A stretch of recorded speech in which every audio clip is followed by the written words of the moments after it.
There's an interesting thing that happens with some people who make great accomplishments. It's called imposter syndrome.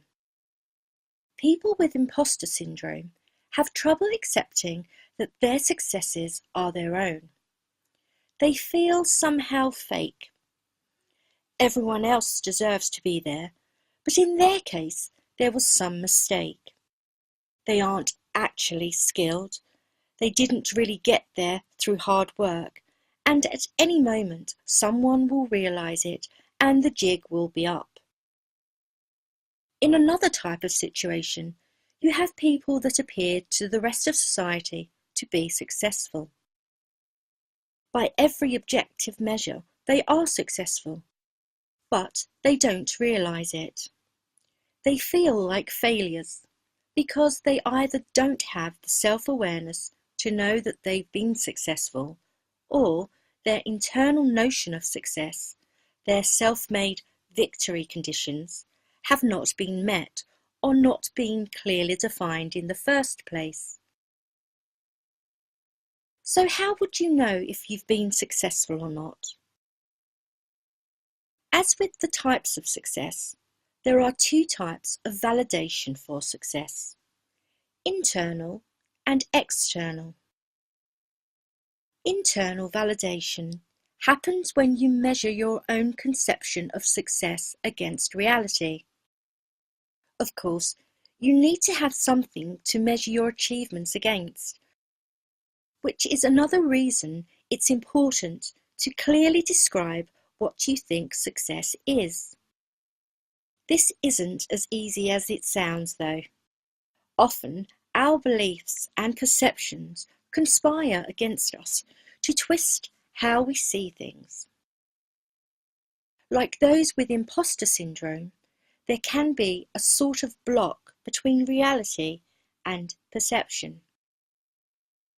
You might find it hard to believe, after years of trying and failing, that you've made it.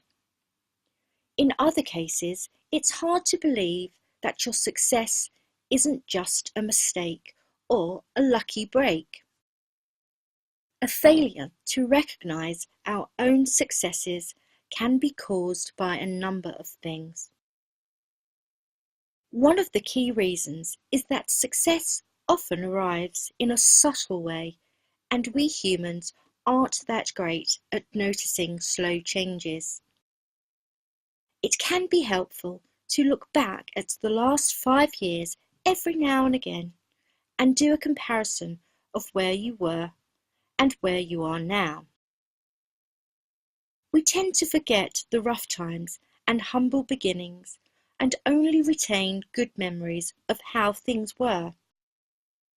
This is a good general defense mechanism, but it can lead to a situation where, because of immediate worries, the past seems far rosier than it actually was. This, in turn, means that you may think you aren't successful or on the right path to success. Another thing you have to keep in mind is that the path to success doesn't happen in a straightforward, systematic way. You may spend a long time doing things that lay the groundwork for success without seeing any positive feedback right away. Then, one day, all that work reaches critical mass and you get that golden opportunity you've been waiting for. Unfortunately, delayed cause and effect is another thing people are naturally bad at understanding. We're short to medium-term creatures, and it takes discipline and some insight to play the long game with any sort of understanding.